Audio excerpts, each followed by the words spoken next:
اللہ کے فضل و کرم سے سعودیہ کے اندر تبلیغ بند نہیں ہوئی ہے، تبلیغ پر پابندی نہیں ہے، تبلیغی جماعت پر، کیونکہ ان کے پاس ایک ایسی کتاب تھی جس کے اندر ایسے ایسے قصے ہیں جس میں شرک، بدعات، خرافات، وہ کتاب اس سے بھری پڑی ہے، انہوں نے اس پر پابندی لگائی ہے، اور وہ ہر چیز کو ایک نظام کے تحت چلاتے ہیں اور اسی سے چلا رہے ہیں، انہیں اس کو تابع کیا اپنی مرضی سے۔ ان کے ہاں کئی ہزار مبلغین ہیں، ان کو تنخواہیں دی جاتی ہیں، علماء ہیں، جاہل لوگ نہیں، اور وہ تبلیغ کرتے ہیں، اور جس کی وجہ سے اللہ کے فضل و کرم سے ہزاروں بلکہ لاکھوں آدمی مسلمان ہو رہے ہیں، اور پھر وہ اس نظام کے تحت دنیا کے دوسرے خطوں میں بھیجتے ہیں اپنے مبلغین کو، پاکستان میں، انڈیا میں، امریکہ میں،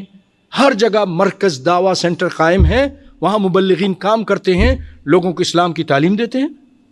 تبلیغ نہیں بند ہوئی، خالص سنت، کتاب و سنت کی تبلیغ تو جاری ہوئی ہے، اور جو شرک بدعت پر مبنی تبلیغ تھی یہ بند کر دی ہے انہوں نے، یہ بند کر دی ہے، جس کے اندر بہت ساری بدعات تھیں۔ تو بالکل اگر کوئی بولے تو آپ اس کو کہیں کہ نہیں، تبلیغ تو کس نے کہا بند ہوئی ہے؟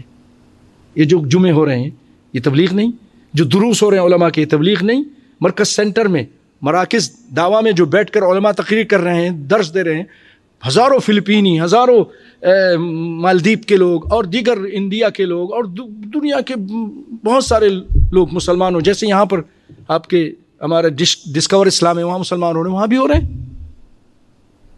تو کیا چیز؟ تبلیغ پہ پابندی نہیں، الحمدللہ ہو رہی، توحید کی تبلیغ ہو رہی، رسالت کی تبلیغ ہو رہی، محمد صلی اللہ علیہ وسلم کی سنتوں کی، خالص کتاب و سنت کی تبلیغ ہو رہی ہے۔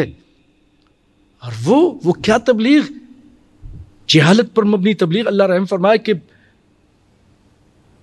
میری ماں مر گئی، اس کا چہرہ پھول گیا، اس کا پیٹ پھول گیا، چہرہ سوج گیا، کیا دیکھتا ہوں کہ ایک بادل چل کے آ رہا ہے، اور اس میں سے ایک شخص اترتے ہیں، اور وہ آ کر اس کی ماں کے منہ پر ہاتھ پھیرتے ہیں تو اس کا ورم چلا جاتا ہے، سوجن ختم ہو جاتی ہے، پیٹ پر پھیرتے ہیں تو پیٹ کے جو سوجن ہے یا پھولاپن ہے وہ ختم ہو جاتا ہے، اور پھر وہ واپس جانے لگتے ہیں تو یہ پیچھے بھاگ کر کہتا ہے حضرت آپ کون صاحب ہیں؟ بادل سے آئے ہیں۔ یا اللہ، کہا میں وہی ہوں جس پر تو درود پڑھتا ہے۔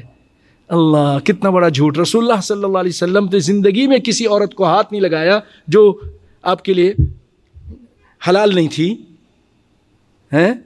تو مرنے کے بعد آپ سے عورتوں کے ہاتھ پھیریں گے؟ کتنا بڑا آپ صلی اللہ علیہ وسلم الزام لگایا جا رہا ہے۔ اور مدد کے لیے آپ پہنچ رہے ہیں تو آپ صلی اللہ علیہ وسلم حسین کی مدد کے لیے کیوں نہیں پہنچے؟ تو ان سے بھی بڑھ گیا۔ سیدنا علی پر حملہ ہوا، وہاں نہیں پہنچے۔ سیدنا حسن کے نیچے سے مسلح کھینچ لیا گیا، خنجر مارا گیا، اب وہاں تو نہیں پہنچے۔ ماشاء اللہ، یہ تبلیغی جماعت کا بھائی وہ اتنا اونچا پہنچ گیا کہ اس کی مدد کے لیے پہنچ گئے۔ یہ اس کے اندر قصے تھے، کہانیاں تھیں، یہ قصے کہانیاں تھیں، اور بھی بہت سارے۔ امام ابو حنیفہ وضو کر رہے ہیں تو وضو میں لوگوں کے گناہ جھڑتے ہوئے نظر آ رہے ہیں، یعنی امام ابو حنیفہ کو عالم الغیب بھی بنا دیا۔ عالم الغیب صرف اللہ کے رسول کو نہیں پتا کہ آگے کیا ہو رہا ہے۔ اس کی تبلیغ کیا ہو گئی؟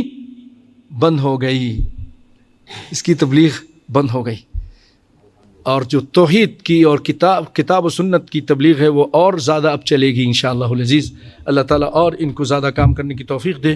ہاں، جو برائیاں جیسے کہ نظر آ رہی ہیں ہم اس پر راضی نہیں ہیں، اللہ سے دعا کرتے ہیں کہ اللہ ان کو ہدایت دے، اور اس طرح کی یہ غلط کام کو بند کرنے کے اللہ تعالیٰ ان کو توفیق دے۔ دعا کرنی چاہیے، یہ کہ ان کو آپ فتوے لگا دو، ایسا نہیں کرو۔